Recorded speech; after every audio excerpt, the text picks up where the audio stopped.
This is the 10% Happier Podcast. I'm Dan Harris.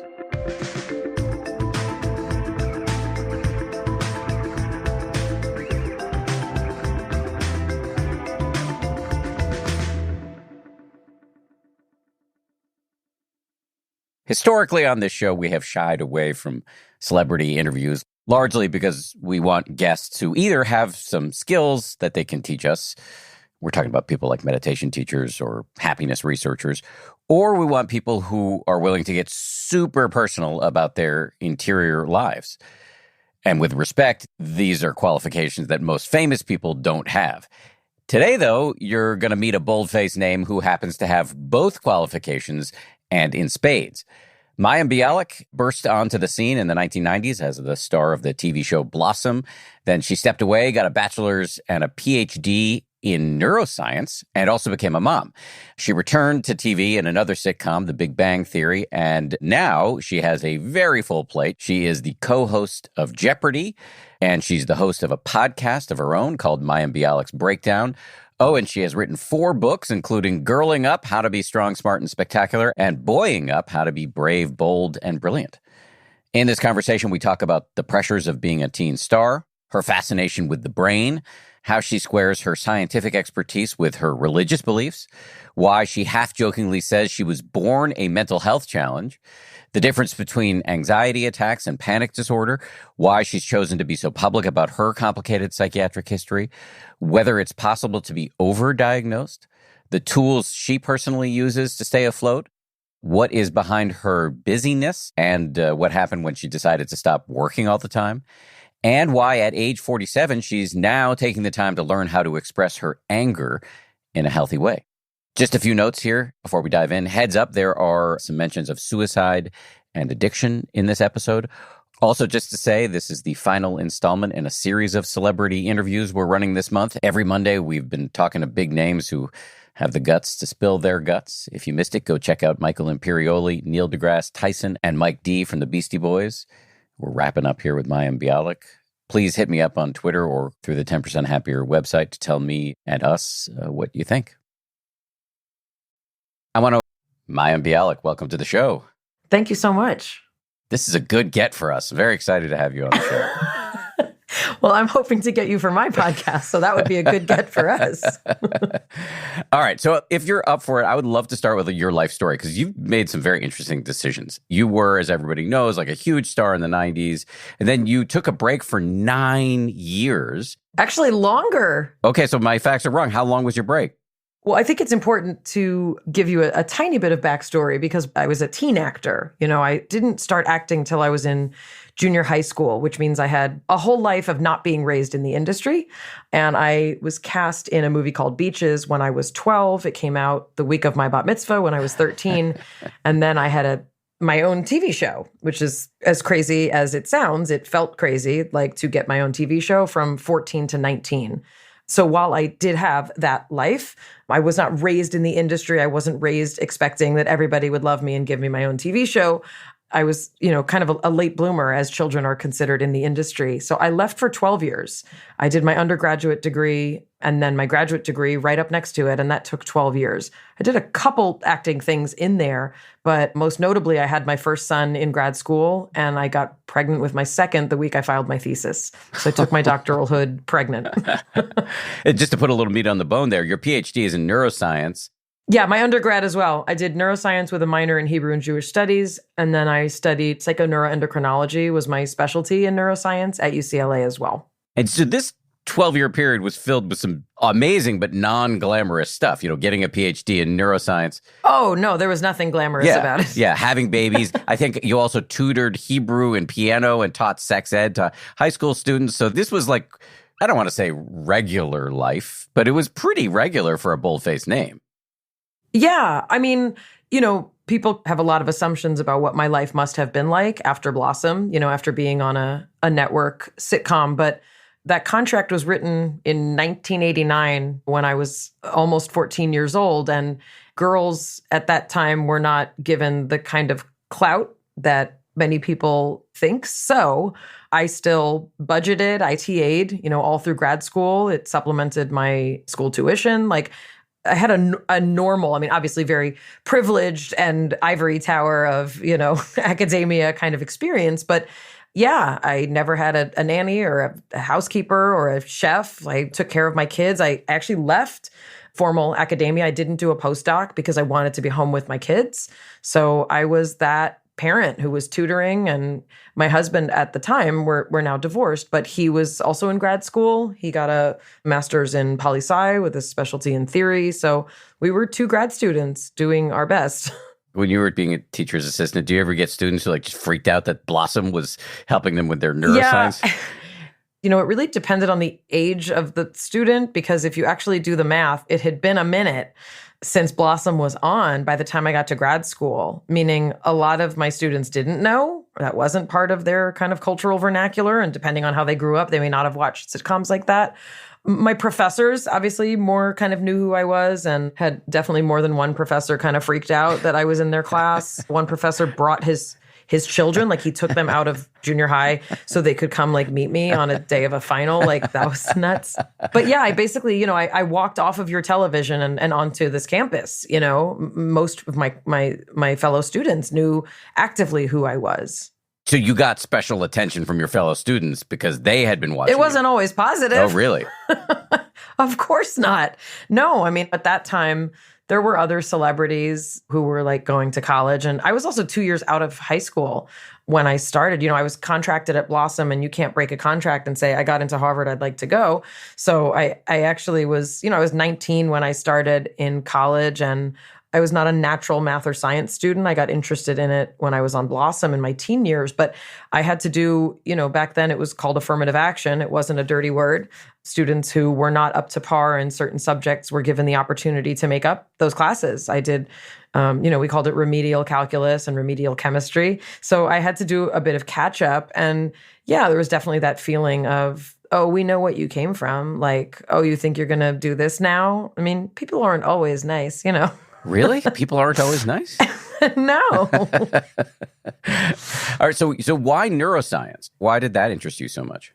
So when I was a teenager, if you think back to the early 90s, the discussion of nature versus nurture was kind of a little bit hot in the news, and as kind of a cultural conversation. The notions of discussing homosexuality, in meaningful ways. We were just kind of learning more about AIDS and what that meant. And those were discussions that really interested me.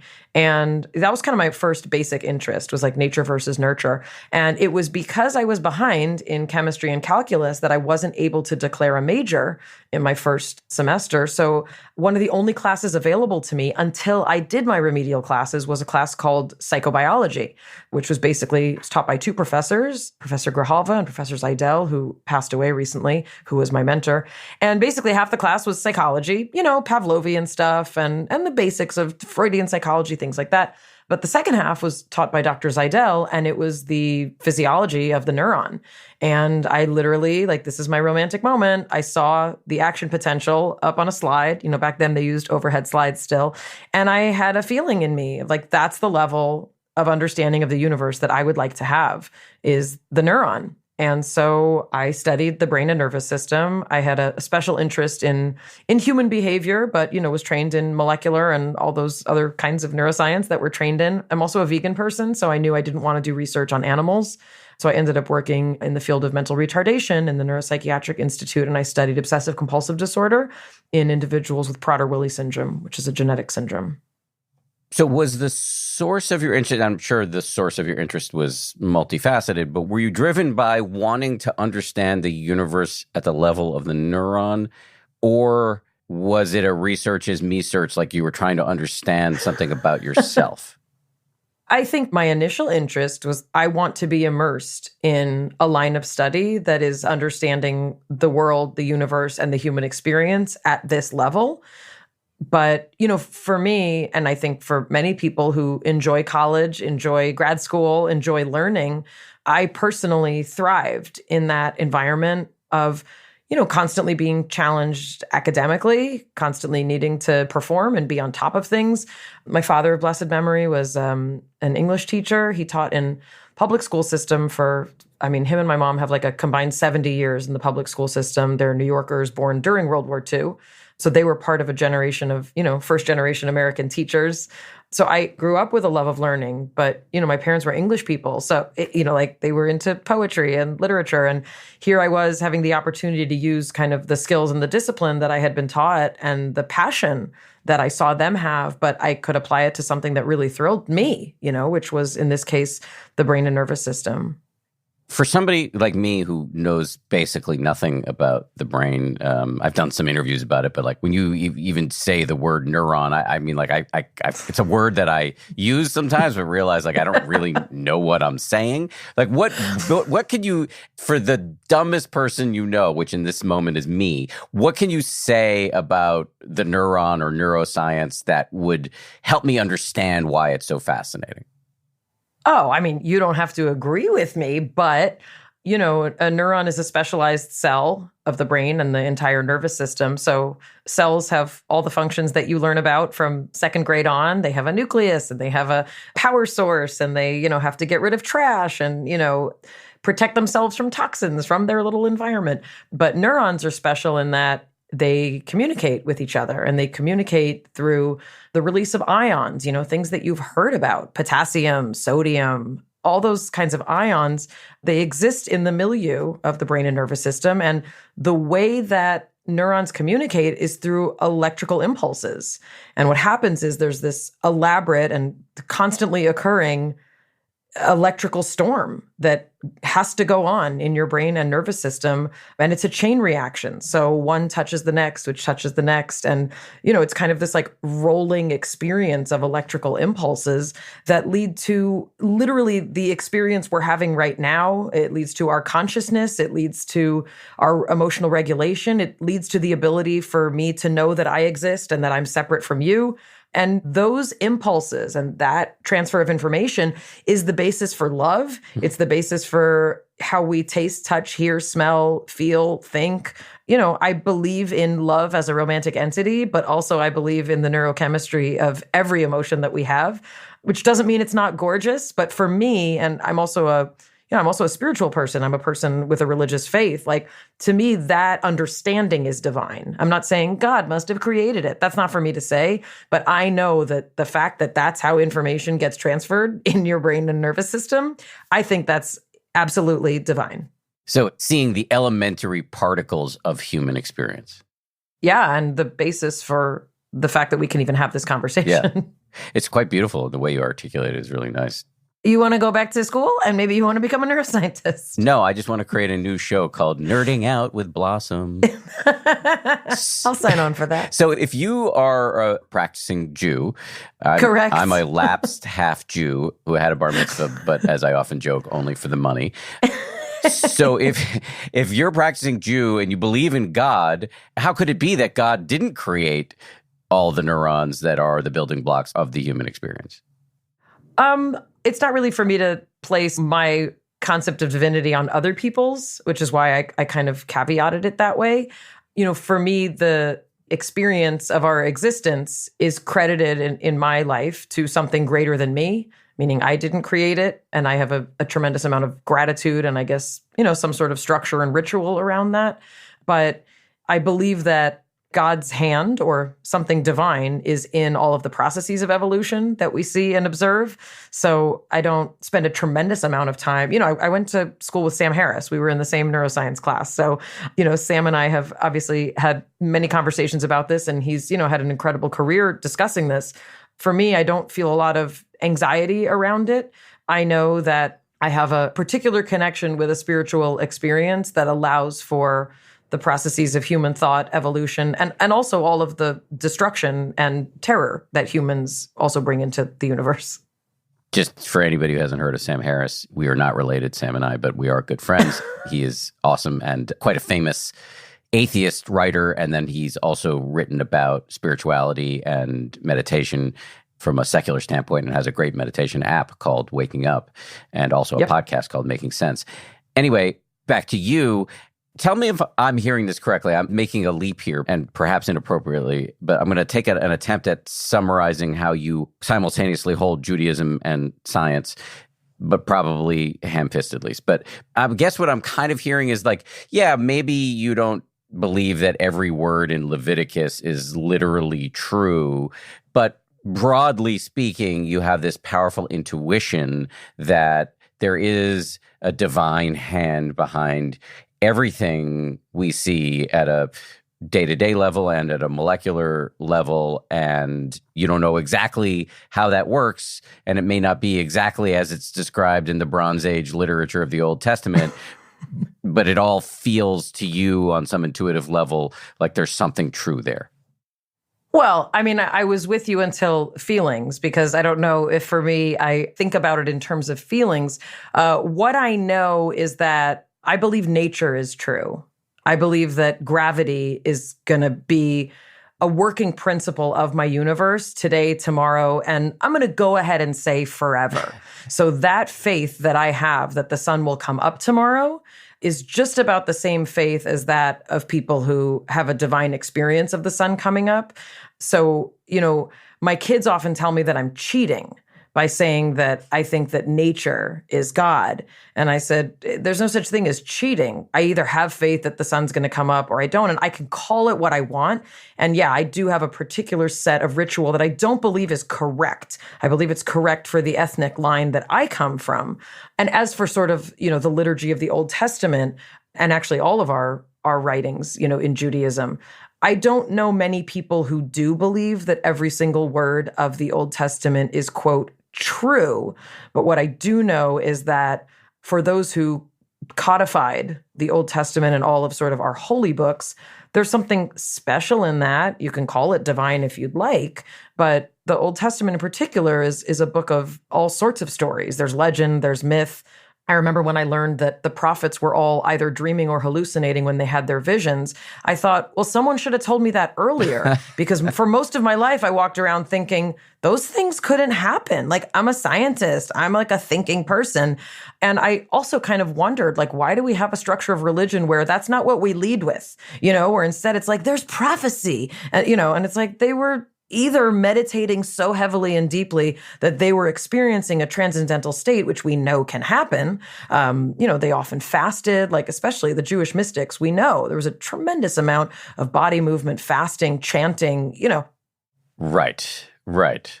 Okay, so you can view the burning bush, et cetera, as poetic language. Sure. And I also don't have to know if it's true for me to understand what that story tells, what it means, and the ethical and mystical and historical implications of, let's say, the experience of Moses.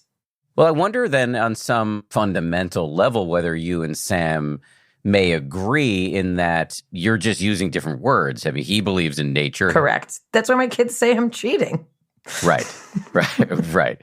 But you're saying, I know you don't like the word feeling, but you're saying what feels right to you.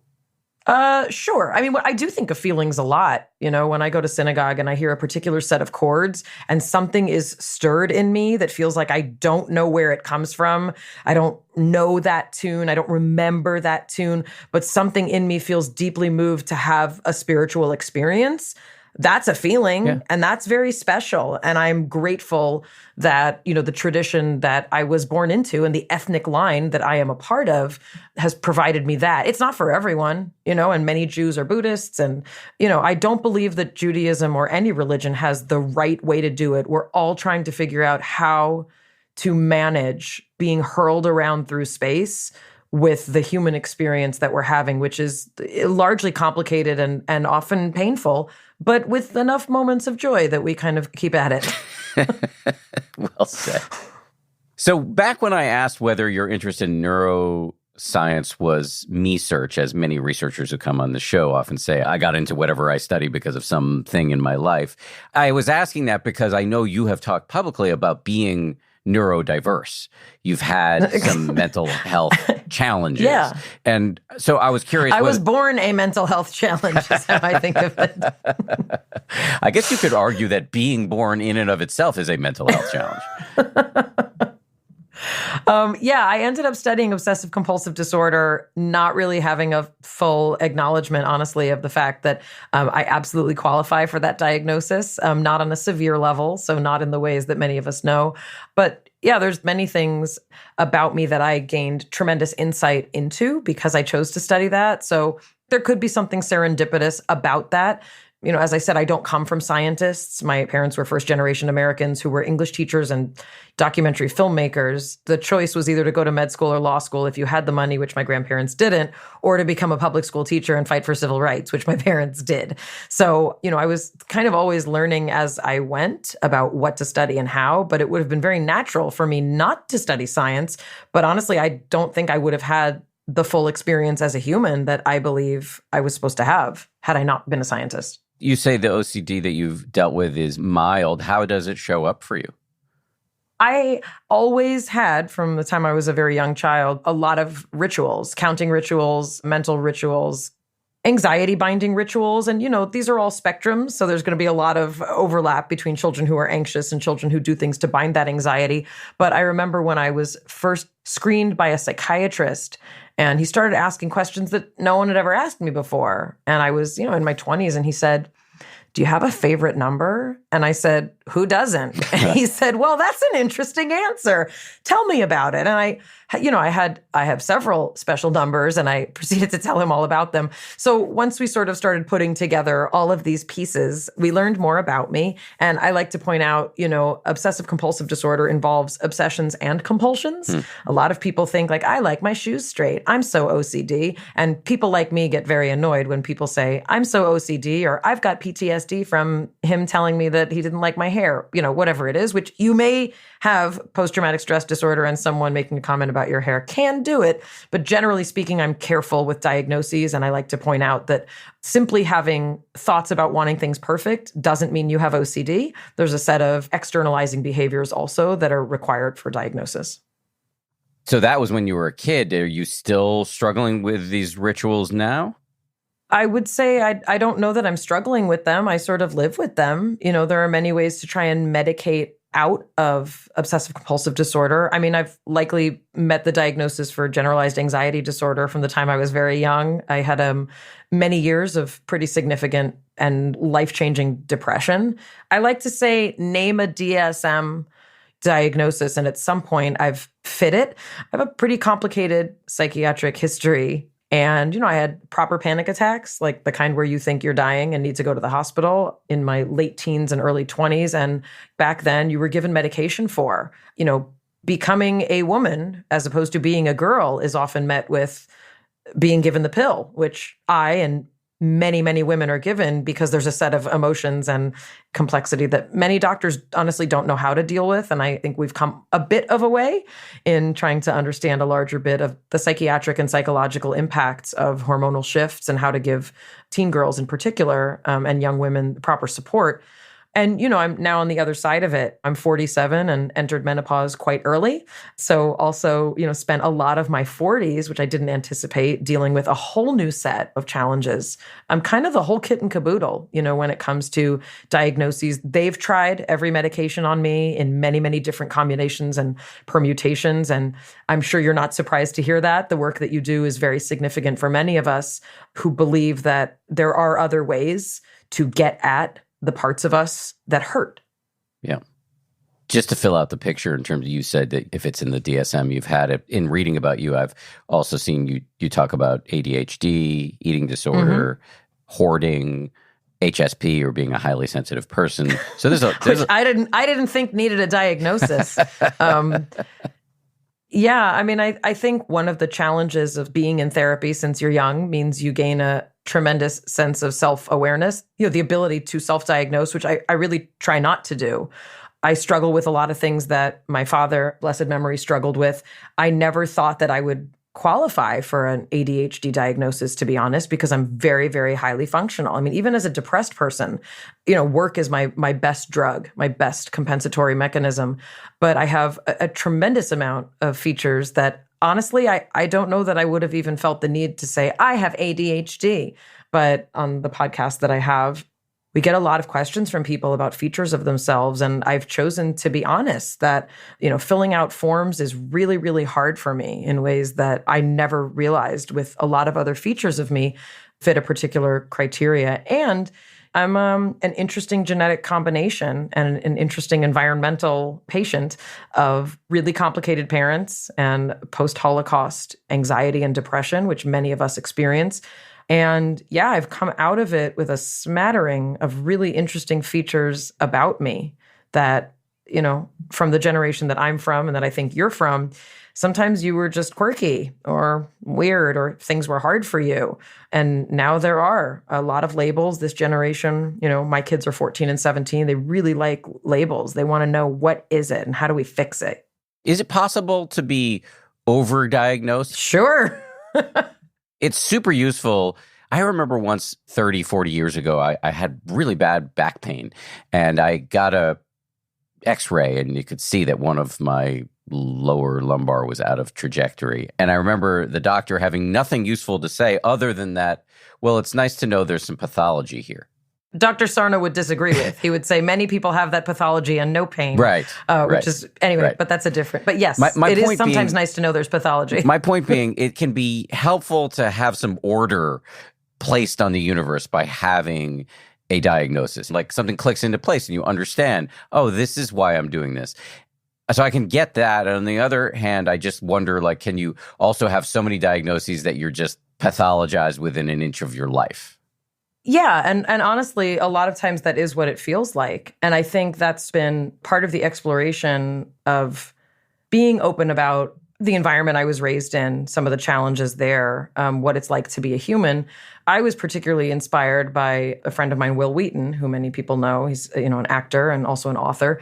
And he started doing advocacy work, around mental health with an organization that I had received services from when my father was hospitalized when I was in my 20s. I realized that I had such admiration for someone who's literally speaking openly and in conjunction with an organization that I literally have used its services for. And that kind of inspired me to start, wanting to talk about it. I tend to not resonate around my diagnoses per se, or what I could qualify for in terms of, what they can check off a box. I am more interested in how I function and how I don't function, or how I function less well in certain arenas and better in others. What I know, and I think you know as well, is that there are certain fundamental and basic things that most of us were not taught to do, or ways that we were not taught to think, that make better all of the things that I have just mentioned as all possible features of me. So yes, many people will turn to alcohol. Some of us turn to food. Some of us turn to sex, or, an addiction with relationships, right? Or codependency. But all of those things are essentially outlets of a human that is basically saying, I need help. I'm missing something. So I tend to cringe when I have to personally talk about ADHD or even OCD, and those things are so, they're so real. But I think one of the amazing things about understanding that there's a spectrum is that everyone gets to jump on it. And the other thing about understanding a spectrum is that there are many ways that we can learn to cope better and function easier. And being a public person means I'm choosing to have a microphone in front of me to talk about mental illness because I believe it's a human right for people to know. I can't tell you how many people think they're having panic attacks when it's an anxiety attack, which is treated differently. And that's another one of the dangers of typing in your symptoms and coming up with a diagnosis online. I actually didn't know there was a difference between a panic attack and because I have panic attacks. I also have a lot of anxiety. What's the difference between an anxiety attack and a panic attack? So an anxiety attack is usually, a lot of the physiological things that we identify as anxiety become very heightened, and you have that awareness of palpitations and sweating and things like that. Panic disorder and panic attack in particular takes on usually a dissociative component where you kind of lose touch with the reality of your physiology. And in many cases, you end up in the hospital thinking you're having a heart attack.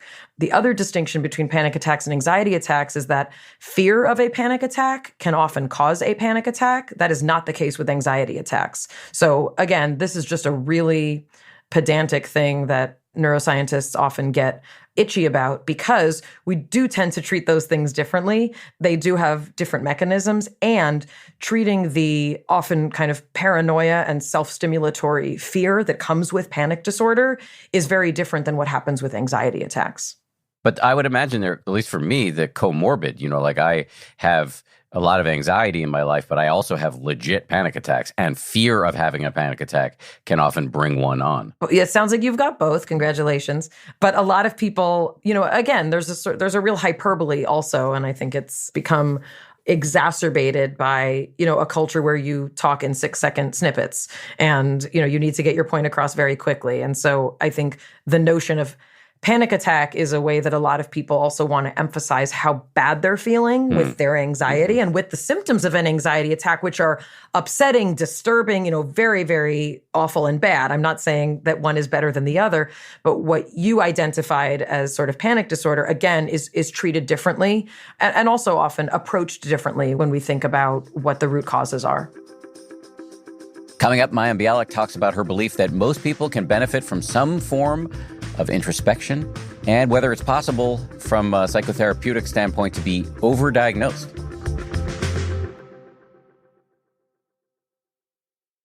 Amazon Prime offers a range of services, including Prime Video, Amazon Prime Music, and Prime Fast Free Shipping.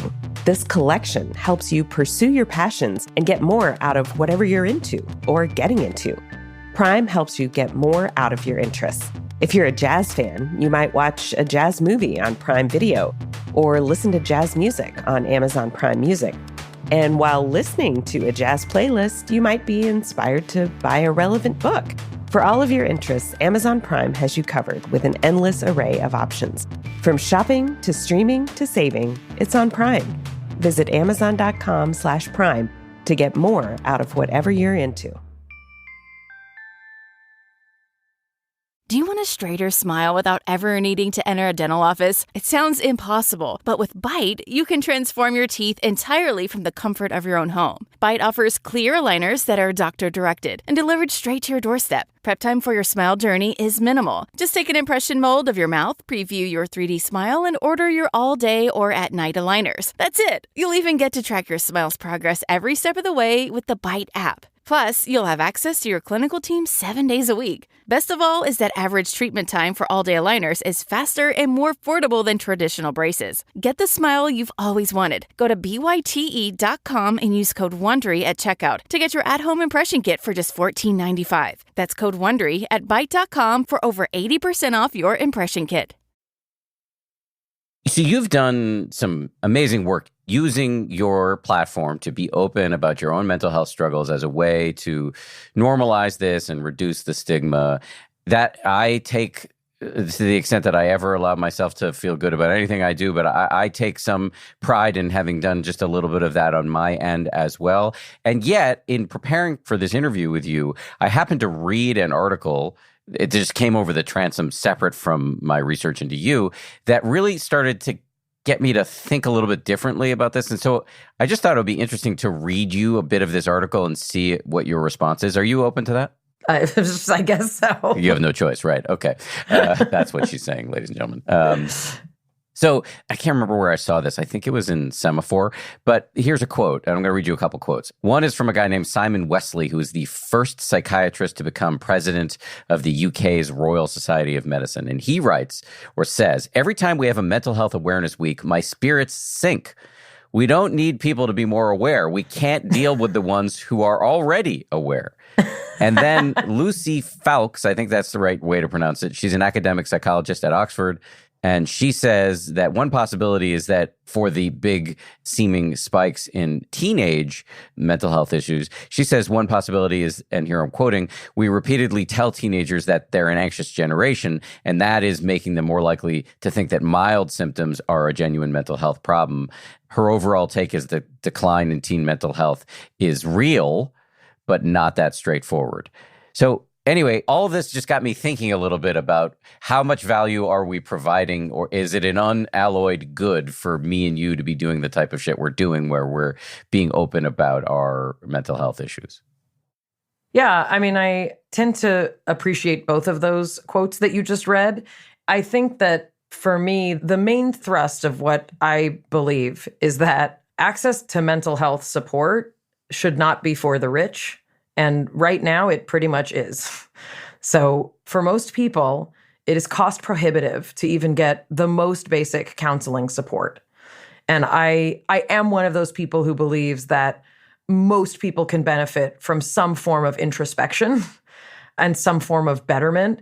I also think that many of us were raised in generations where the kind of things we experienced that often in many cases revolve around alcoholism or the family disease of alcoholism or people's addictions. We didn't know to flag those things. And the fact is, those do have an impact on people even who are not drinking, right? They say that alcoholism as a family disease kills those who don't even drink, right? So what my partner Jonathan Cohen and I wanted to do was, when we realized that, we started our podcast at the beginning of the pandemic, and I realized that the things about me that I still struggle with were getting harder to deal with.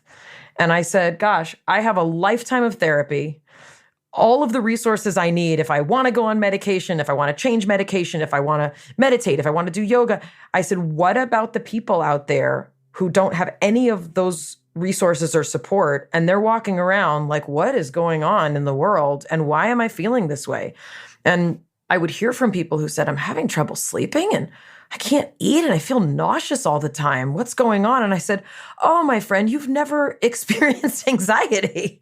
And so, what Jonathan and I wanted to do was try and level the playing field really of a set of vocabulary around what we know about how we react to scary things or difficult things. So, as I said, as the parent of a 14 and 17-year-old, I'm very, very aware, and I try and stay aware of what especially social media looks like, and especially what the mental health world looks like. And I would agree that we do have a really specific culture of self-diagnosis, and in many cases, overdiagnosis and over-attachment to diagnoses as an excuse for thinking, feeling, and behaving. And, I mentor a variety of, women, most of whom are younger than me. And oftentimes they will say, well, my OCD is making me do this.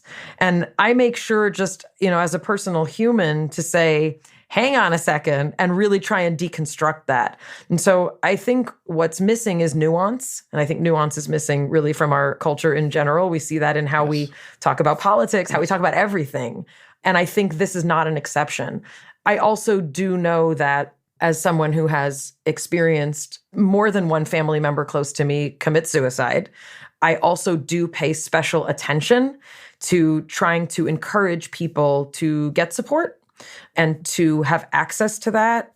And I think that, while I have a doctorate in neuroscience, I make sure to remind people, like, I'm not that kind of doctor and I'm not your doctor. And so I think that's also a danger. But to your credit, I think what you are doing, and this isn't just me, you're welcome to cut this out if you don't like people saying nice things about you, but what you are doing is you're placing a very, very simple but complicated task to people that really reminds us that the resources that we need are actually within us with the proper education and resources. And that's really significant. Specifically, your work has changed the lives of so many people, many very close to me. And I do think that that is more where we need to be rather than what I know people think when they hear of a celebrity who's like, I've got this, I've got that, which, I would hope that if people do listen to my podcast, they get a little more of the nuance. But yeah, there's a rawness to my experience. And I made a movie called As They Made Us about the kind of family that I grew up in, that many people grow up in. And it's not surprising that when you grow up with tension, violence, chaos, confusion, fighting, and fear, that you are conditioned as a child and as a teenager to not feel like you can trust your own reality. And that's problematic. And I heard someone say yesterday that all of the horrible things about us keep us alive long enough to get help so that we can do better for our kids, and I do credit the work that I've done with allowing me to be a parent to my children that is doing it differently and hopefully raising children who are self-aware and respectful and know when they need help and know how to articulate it. And for me, that's what I hope for people who listen to you or who listen to me, that they can do better than was done to them if that's what they need to heal from. And I do think that, especially for young people, that is important to remember, that we're all having a human experience And there's, Freud was right. There's something to getting it out. There's something to having someone hold space like that is important. And in our culture, people now can witness that, Yes. I think it's largely to the good. And I also think, use the word nuance. There are some nuances here. There are some downsides. And Yep. I think you articulated that all in ways that I very easily can co-sign on. I just want to say one more thing. Like, teenagers in particular don't like nuance. Yeah. They really don't. Yeah. And many adults don't. Yeah. And it has led me away from a lot of conversations in my life because we have lost the ability to tolerate people who think differently, feel differently, and especially I see it with my kids. Everything feels like an affront to them if they don't agree with it. And we need a generation that can exercise more patience, and it's really missing. Yeah, I just wonder if that's been ever thus, like one of the things we hate the most is uncertainty. And so cocooning, nestling into, burrowing into certainties is very comfortable for us. Well, I would argue that having some sort of connection of something larger than yourself is an opening to understanding that. And I know many intolerant religious people, don't get me wrong, but the tradition I was raised in was a Hegelian kind of dialectic of sort of understanding two things can exist. The Talmud teaches when you think you're right, you're wrong. Yes. Being able to live in tension is the way that I was raised. Yes. Yes. It's one of the sort of philosophies of modern orthodoxy was you can hold both things. And so that's something that, of course, I try and impart to my children. But I am one of those people who believes that the pace of the internet, the pace of social media, the attention shifting that we really are conditioned to have does not lend itself to an opening for nuance in particular. That's just me being an old person. Yeah, I'm older than you, and I tend to agree. I do want to get back to the movie you mentioned, As They Made Us, which came out last year. And you've been very clear that it's not strictly an autobiography, but it was inspired by some of your own childhood trauma. And I'm just wondering, you've referenced some difficulties in your own childhood obliquely during the course of this interview. Would you be willing to say a little bit more about these formative years for you? Yeah, I mean, I can even do it without DSM diagnoses. My father of blessed memory was a wonderful, charismatic, creative, artistic man. But I grew up before there were names for what it was like. He would get really, really depressed to the point that I often didn't know what I would come home to. He also would have periods of staying up really late and thinking that he had powers and knowledge and information and a way to see the world that other people couldn't understand. And it made him very, he had a lot of anger, he had a lot of frustration. That is now called bipolar 2, meaning we didn't have a name for it. That's just what my dad was like. My dad sought to self-medicate, as many people do, to try and control the swings that he had. He was very loving. He was awesome. We were very close. I was, his little doppelganger, and we did father-daughter road trips where we would, basically talk for, 10, 12 hours a day and just drive the whole country. But my entire life was punctuated by a sense of unpredictability and uncertainty in my home. And my mom is still alive, so I'm also very careful about how I speak about her because I have, a certain amount of boundaries surrounding that. But my mother did the best that she could, balancing a lot of uncertainty and unpredictability. And, my dad struggled at work. He struggled a lot of places. And my mom did as well. Really, really complicated parents who also loved each other deeply. And, some might say they were both narcissists. I don't know. But what I know is that it's very unusual for two people with their personalities to get together. They both really felt a strong attachment to how they were perceived and how the world sort of revolved around their relationship and their love. And that also is complicated for children. I have a brother 4 years older. And as the movie talks about, people react differently to homes like that. And my brother took a very different path. He chose really not to engage. And I was the one brokering a lot of fights and making everybody get back together. And that essentially was my childhood. And that was before I even started acting. So if you want to add the complexity of what happens when a family like that, who, like my parents never owned a house, we rented, and we sometimes didn't had trouble making the rent. We then had a different lifestyle where there was money, there was the ability to buy more things and have, in many cases, that fill some of the emotional needs, I think, of the family. So yeah, many people talk about the rooms they sit in. I will say that there are programs that follow the 12 steps based on the program of Alcoholics Anonymous that many of us who grew up in those homes find very helpful. And I do choose to live my life according to those principles, seeking to clean up my side of the street and behave as a woman of grace and dignity as much as I can. But yeah, I grew up in a lot of complexity that most kids don't know to tell anyone about. It's just how it was. Sometimes the cops come. That's just what happens, Because your parents were fighting. Mm-hmm. You're saying that some 12-step programs have been good for you? And yeah, there are programs for people who grew up in homes like this. Many people use Al-Anon. We like to say if you're only sitting in one room, you're in denial, which means chances are your desire to manage, control someone else and feel that you're so powerful will often turn to other things. And for me, yeah, food was one of those places that I felt a really strong sense of control. And that didn't start till I was 40. I never thought I would grow an eating disorder at 40, but apparently you can. Never it too just late. kind of moves around, Yeah. the God-shaped hole, as we say. It just kind of moves around. So yeah. Coming up, Mayim talks about the tools that she personally uses to stay afloat, what happened when she stopped working all the time, and why at age 47, she is now taking the time to learn how to express her anger in a healthy way.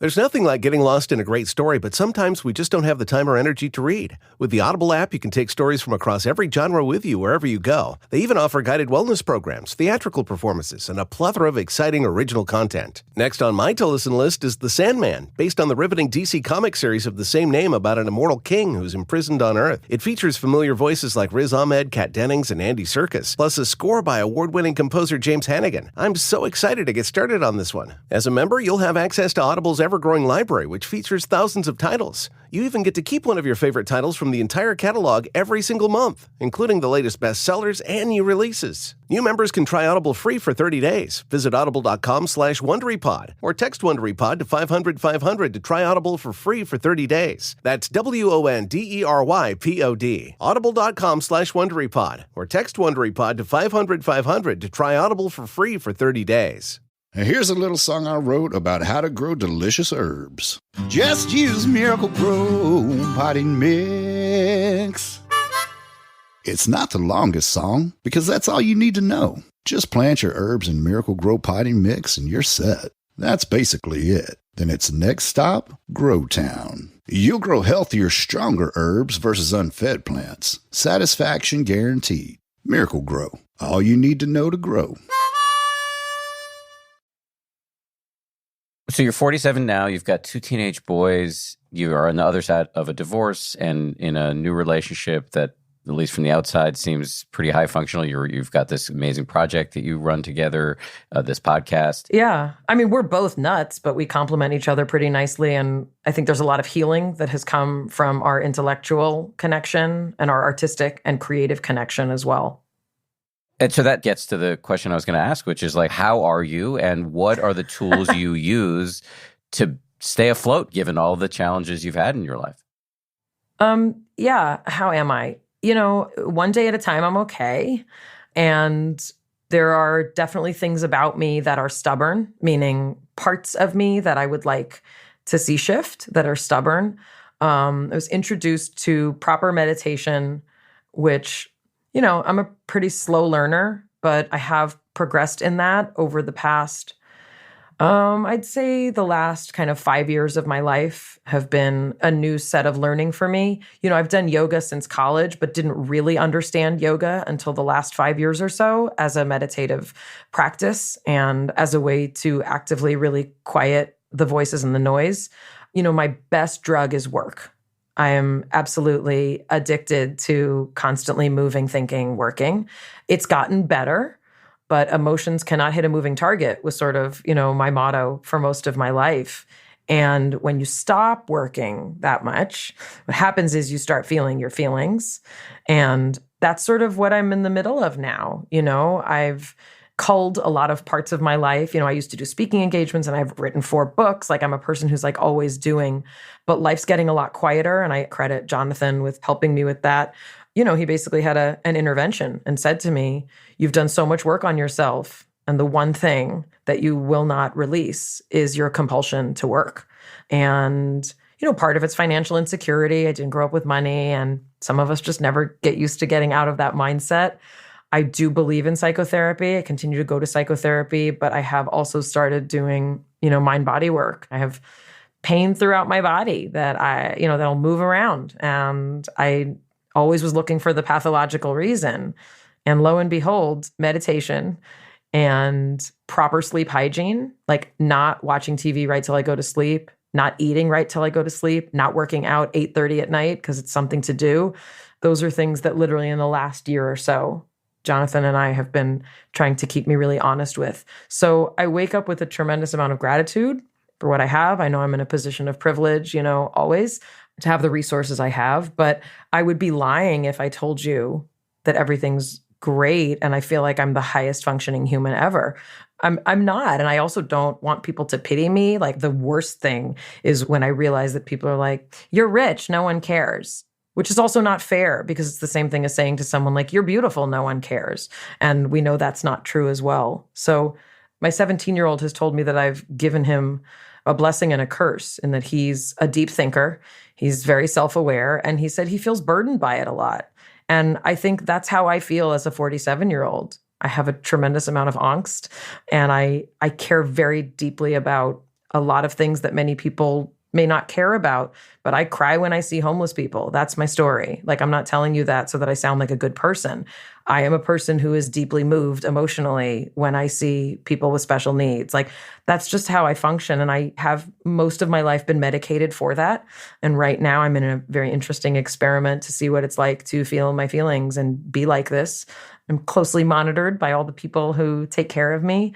But, at 47, I realized I have no idea how to express anger in a healthy way. And I feel like that's something that I should explore. So that's, some of the work that I'm doing is learning what it feels like in my body when I get angry and why I don't know how to express that. So I'm a constantly growing, evolving person.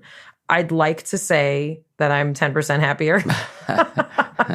But I also, I've stopped thinking there's a destination. Yeah. And when I was a kid, I thought that there comes a point where like you meet the man of your dreams and you get married and everything's amazing and you raise kids. And like, I always knew that life would be hard and there are challenges, but I did not know how much growth we have. I really didn't. I didn't know how much growing there was still to be done through my 20s, through my 30s, into my 40s. And I'm assuming it's going to keep going that way. From what I can tell, it does keep going. It seems to me like you're exploring a lot of edges at the same time, just based on what you just said. Like you stopped taking the meds for HSP, being a highly sensitive person, and so you're really allowing yourself. Well, the meds were for a lot of things, but again, it takes care of many things. Okay, but you're allowing yourself to feel these intense feelings that many of us feel, but on a less intense, in a less intense way. You're working on sleep hygiene, trying to get a little bit more deliberate about not working as much, which of course opens up space to feel more feelings. So that's a lot of inner projects at once. Yep. And when people ask, what do you do in your free time? Like the God's honest truth is not much because I spend most of my downtime in some form of, honestly, like self-care or therapy. I don't have a very active social life. I spend my time with my kids. And yeah, I go to therapy. And I have had periods of time where I'm like, what happens if I don't go? Not much good. It feels like a little bit of a relief for a time, but I need to have active participation in meetings and contact with, a sponsor to maintain emotional sobriety. Like that, I cannot give up. That's the easiest way for me to kind of lose my emotional sanity. But are all these meetings and therapy appointments, is it just another form of busyness?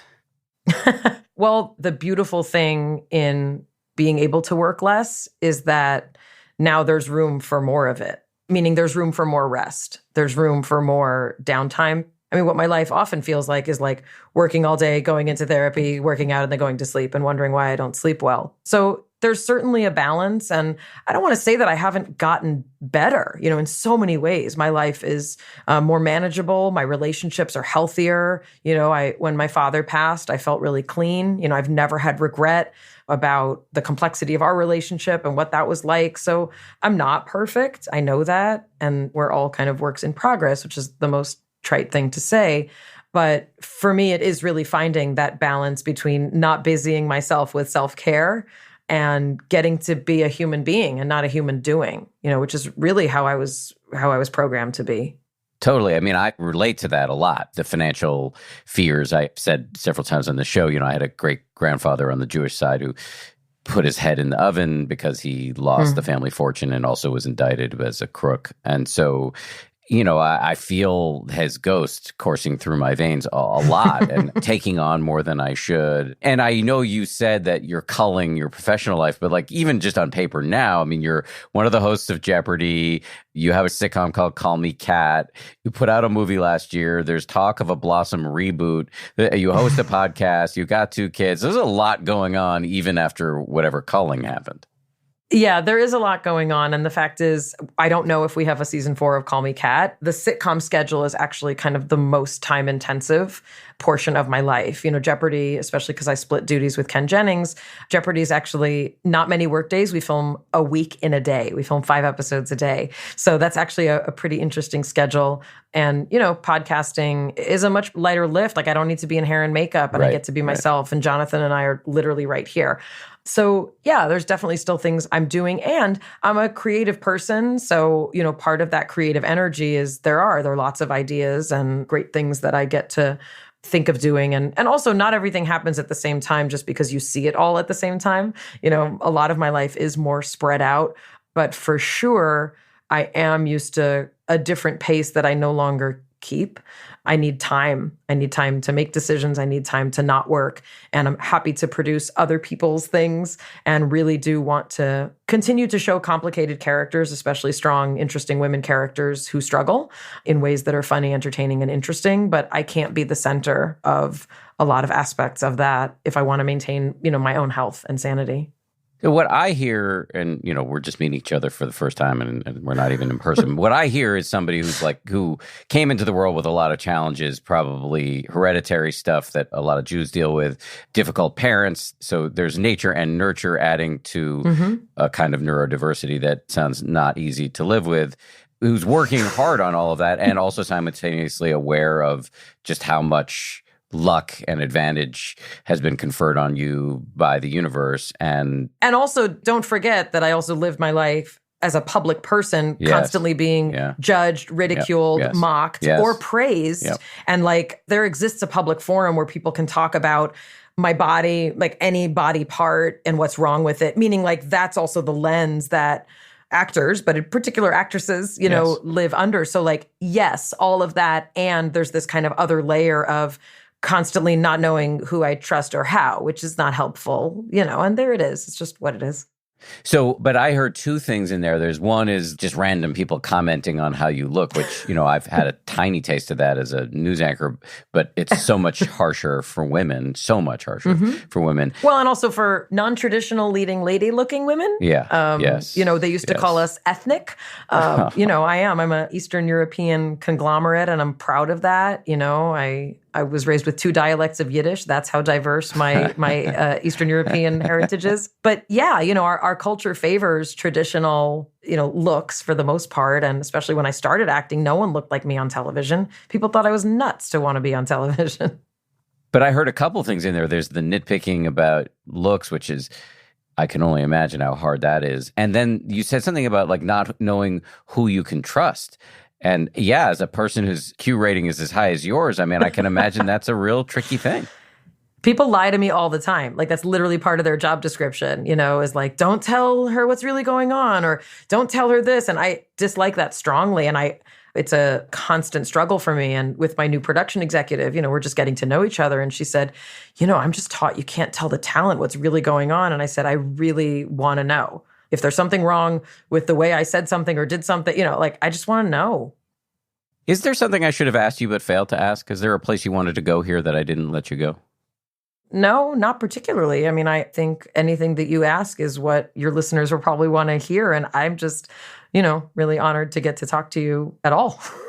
I'm honored to have you on the show. And I really appreciate when somebody who has your kind of platform just is as open as you are, notwithstanding some of the nuance we discussed earlier. I think it's really powerful and helpful and just also plain interesting. And so, yeah, glad to get to know you a little bit. So thanks for coming on. Thank you so much. Really, such an honor.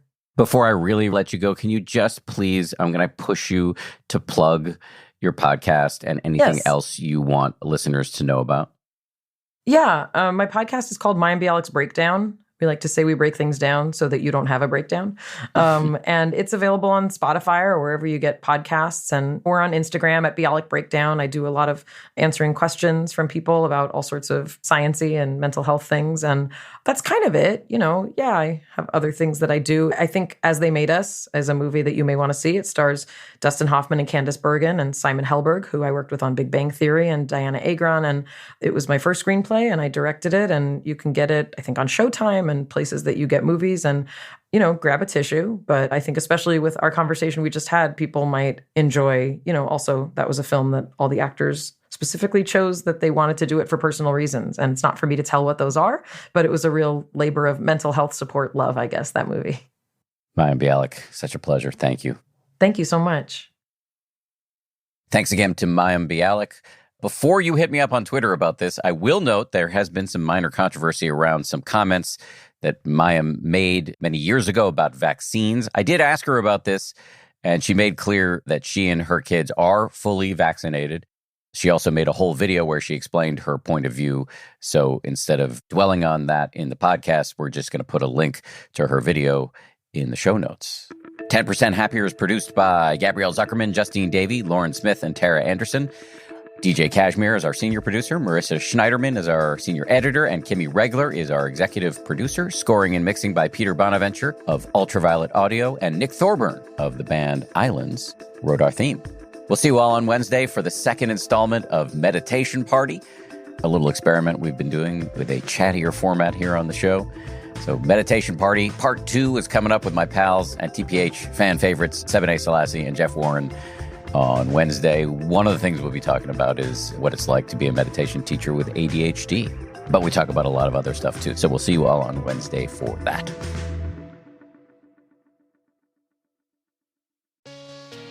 Hey, Prime members. You can listen to 10% Happier early and ad-free on Amazon Music. Download the Amazon Music app today. Or you can listen early and ad-free with Wondery Plus in Apple Podcasts. Before you go, do us a solid and tell us all about yourself by completing a short survey at Wondery.com/survey. Gotta walk the dogs, school drop-off, meetings from 10 to 3, take kids to soccer practice, then there goes the extra time for a jog. That's okay. Maybe next week. When everyone else relies on you, it's easy to put your needs last. Therapy is a dedicated time to focus on what you need to be happy, so you can show up for yourself the way you do for others. BetterHelp offers convenient online therapy on your schedule. It's the same professional service you'd get from an in-person therapist, but with the option to communicate when and how you want, by chat, phone, or video call. Go to their site and fill out a brief questionnaire to get matched with a licensed therapist, and switch therapists anytime for no additional charge. Find more balance with BetterHelp. Visit BetterHelp.com today to get 10% off your first month. That's BetterHelp.com. Hey, I'm Brooke. And I'm Arisha. And we're the hosts of Wondery's podcast, Even the Rich, where we bring you absolutely true and absolutely shocking stories about the most famous families and the biggest celebrities the world has ever seen. Our newest series is all about the teen movie icon Gabrielle Union. After spending her childhood trying to assimilate and breaking into a racist industry, Gabrielle thought her success meant someone else had to fail. But when she's faced with hard choices beyond her control, she realizes that the only way to find real success is to come together and build community. In our series, Gabrielle Union, Bigger, Badder, Better, we'll tell you how she shook off her need for perfection, found her true self, and created the life she always wanted. Follow Even the Rich wherever you get your podcasts. You can listen ad-free on Amazon Music or the Wondery app.